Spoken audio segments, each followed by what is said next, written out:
नमस्कार, स्वागत है आपका इंडिया न्यूज 53 में। आपके साथ मैं हूं फिरदौस। आइए नजर डालते हैं आज की गतिविधियों पर। जिले में पिछले 5 दिनों से मौसम में ठंडक के चलते सुबह के समय घना कोहरा छाने लगा है। सुबह 9 बजे तक इस कोहरे के कारण इंदौर इच्छापुर हाईवे पर वाहनों की रफ्तार धीमी रही। शहर और आसपास के इलाकों में घना कोहरा छाया रहा। सुबह 9 बजे तक कोहरे के प्रभाव से आवागमन में परेशानी हुई। इंदौर इच्छापुर हाईवे पर वाहनों की रफ्तार भी धीमी रही। पश्चिमी विक्षोभ के कारण पिछले 5 दिनों से मौसम काफी ठंडा था। दिन में बादल और ठंडी हवाएं चलने के कारण तापमान में लगातार गिरावट आ रही थी, लेकिन अब तापमान बढ़ने लगा है। इस कारण सुबह के समय कोहरा नजर आया। मौसम विभाग के मुताबिक अभी 1 सप्ताह तक मौसम ऐसा ही रहेगा। इसके बाद तापमान में तेजी से बदलाव आएगा और गर्मी बढ़ने लगेगी। शहर के न्यामतपुरा वार्ड में निःशुल्क स्वास्थ्य जांच और परामर्श शिविर का आयोजन किया गया। इस शिविर में विशेषज्ञ डॉक्टरों द्वारा मरीजों के स्वास्थ्य की जांच कर निःशुल्क दवाइयों का वितरण किया गया।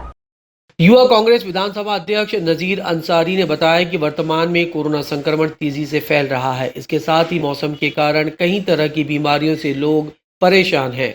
कोरोना संक्रमण के डर के कारण कई लोग सरकारी अस्पताल में नहीं जा पाते। स्वास्थ्य की जांच के लिए शिविर का आयोजन किया गया। शिविर में हृदय रोग, हड्डी रोग, बाल रोग, स्त्री रोग, सर्दी, खांसी, बुखार और अन्य समस्याओं से पीड़ित मरीजों की जांच और दवाइयों का वितरण किया गया। साथ ही गंभीर बीमारी से पीड़ित मरीजों को सही उपचार के लिए परामर्श दिया गया। इस दौरान पूर्व जिला कांग्रेस अध्यक्ष अजय सिंह रघुवंशी, पूर्व नेता प्रतिपक्ष अकील औलिया, पिछड़ा वर्ग प्रकोष्ठ अध्यक्ष संदीप जादव मौजूद रहे।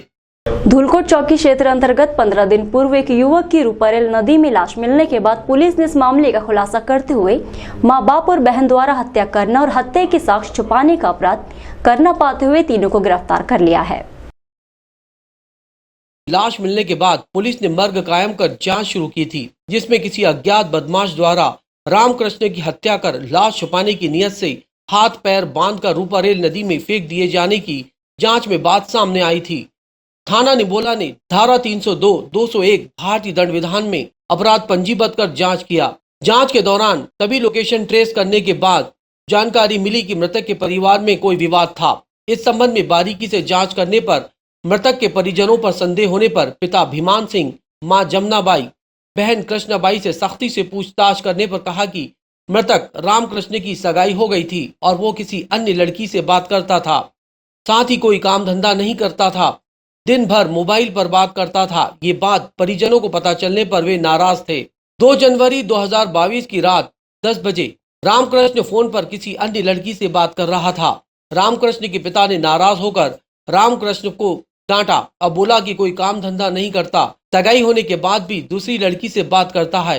दोनों का आपस में विवाद हुआ। इस धक्का मुक्की में बाथरूम की दीवार से टकराकर रामकृष्ण जमीन पर गिर गया। उसकी छाती पर लात मारी गई। जमीन पर गिरने से रामकृष्ण को शरीर में कोई हरकत नहीं हुई। पिता भीमान सिंह ने घबराकर पास में पड़ी प्लास्टिक की थैली में बांधकर दोनों पैरों को रस्सी से बांधकर मृतक की मां जमुनाबाई और बहन कृष्णाबाई के सहयोग से रूपरेल नदी में फेंक दिया। मृतक के हाथ और पैरों में बांधी गई रस्सी साक्ष्य में मृतक के घर पर उसी तरह की रस्सी मिलना और आरोपियों द्वारा अपना जुर्म स्वीकार करने पर पुलिस ने तीनों को गिरफ्तार किया। वो उसकी गुमशुदगी दर्ज हुई थी धूलकोट चौकी में, और उसके बाद में 5 तारीख को रूपारेल नदी जो उसके घर के जस्ट 100 मीटर दूरी पे ही है, वहाँ पे उसकी लाश जो है वो तैरते हुई मिली थी और उसके दोनों हाथ रस्सी से बंधे हुए थे और दोनों पैर भी रस्सी से बंधे हुए थे। 5 तारीख से पुलिस ने इन्वेस्टिगेशन में मामला लिया, प्रयास हम लोग कर रहे थे, पूरे गाँव को हम लोगों ने पूछताछ भी करी।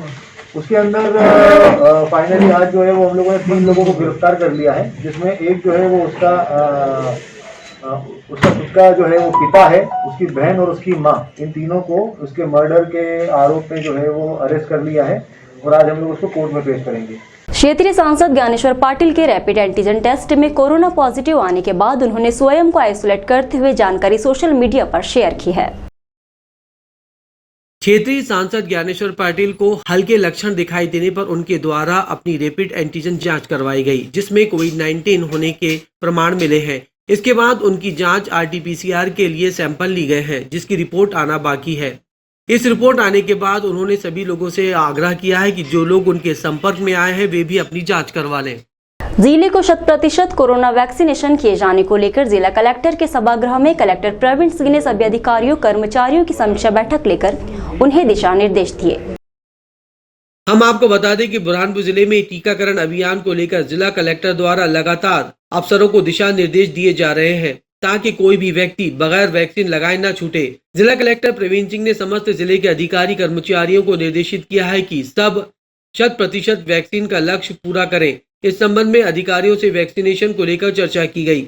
वैक्सीनेशन के टारगेट के पूरा नहीं करने पर अधिकारियों को फटकार भी लगाई।